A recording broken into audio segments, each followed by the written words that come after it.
ఈరోజు పలమనేరు పట్టణ ప్రజలందరికీ ప్రత్యేక ధన్యవాదాలు. ఎందుకంటే ఈరోజు ఎన్డీఏ కూటమిని భారీ మెజారిటీతో ఎక్కువ స్థానాలను ఇచ్చి ఈరోజు ప్రభుత్వంలో కూర్చొని పెట్టినారు. అదేవిధంగా మా పవన్ కళ్యాణ్ గారు ఈరోజు డిప్యూటీ సీఎం అయిన కారణంగా ఈరోజు 12వ ఫార్మేషన్ డేని పిఠాపురంలో జరుపుకుంటున్నాం. కాబట్టి పలమనేరు నుంచి జన సైనికులు, అదేవిధంగా వీర మహిళలు, మెగా ఫ్యామిలీ అభిమానులు అందరూ కలిసి ఈరోజు పిఠాపురం పోవడం జరుగుతోంది. కావున ఇక్కడి నుంచి మేము అందరూ పిఠాపురం వెళ్ళి ఆ సభని విజయవంతం చేసి ఆ తర్వాత అందరూ క్షేమంగా ఇక్కడ రావాల్సిందిగా కోరుతున్నాను.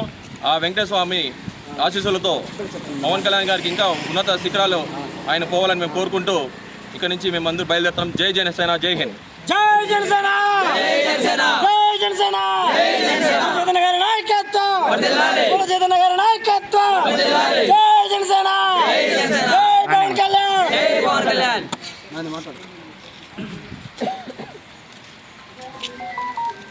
మైరెడ్డిపల్లి మండల జనసేన కుటుంబ సభ్యులకందరికీ ప్రతి ఒక్కరికి పేరు పేరున నా హృదయపూర్వక ధన్యవాదాలు. ఈరోజు మేము చెలో పిఠాపురం కార్యక్రమానికి చాలా భారీ ఎత్తున వెళ్తున్నాం. మా వంతు కృషిగా మేము పిఠాపురం ఆవిర్భావ సభకి ఇచ్చేసి జయప్రదం చేసి తిరిగి క్షేమంగా ఇల్లు చేరుకుంటామని కోరుకుంటున్నాం.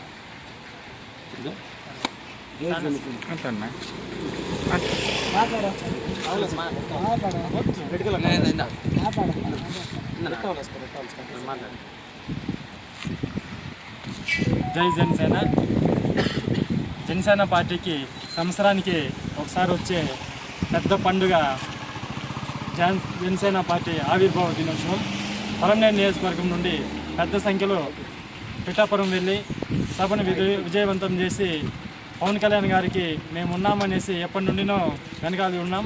భరోసా కల్పించి ప్రతి పల్లెలోనూ జనసేన జెండా ఎగరవేసేలాగా చర్యలు చేపట్టి పార్టీ బలోపేతానికి ముందుండి ఈ కార్యక్రమంలో మా పార్టీ అధినేత పవన్ కళ్యాణ్ గారు ప్రజలకి ఎలాంటి అభివృద్ధి చేస్తారు, అలాగే జన సైనికులకి జనసేన నుండి ఏం భరోసా కల్పిస్తారనేసి క్లియర్ కట్గా మాకు ఒక దిశానిర్దేశం చేయనున్నారు.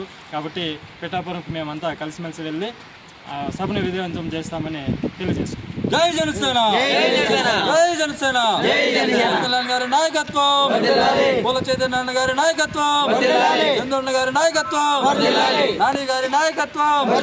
జై జనసేన, జై జనసేన, జై జనసేన.